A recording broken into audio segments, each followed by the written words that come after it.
What's up everyone? Welcome back again to my YouTube channel. So ngayon pag-usapan natin kung bakit nga ba mahalaga ang quality control sa negosyo. Alright, bago tayo magsimula sa ating vlog, kung bago ka lang sa aking YouTube channel, please subscribe, click notification bell para update po sa aking mga bagong vlog na upload in the future. Alright, bago tayo magsimula sa ating vlog, okay, kung kapag na-reach po natin yung 100k subscriber, ay magpapag-giveaway po tayo after this year 2025. Alright, punta tayo sa ating topic ngayon.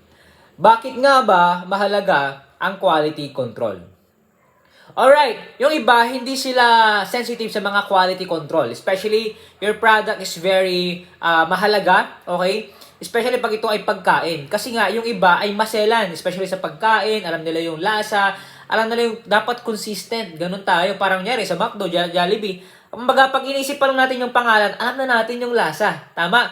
Okay. So, ngayon, sasagutin natin yan ng maayos. Sabi dito, okay, paano nga ba, or bakit mahalaga ang quality control?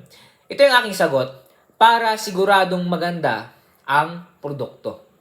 Kailangan natin na consistent sa ating product. Kaya, maging consistent. Sabi nila, consistency is the key. Alright, bago tayo matapos sa ating vlog, kung gusto pong bumili sa aking libro, Negosyo Reality, click the Facebook page, official link dyan sa description, mag-message lang po kayo. Salamat po sa panonood and suporta.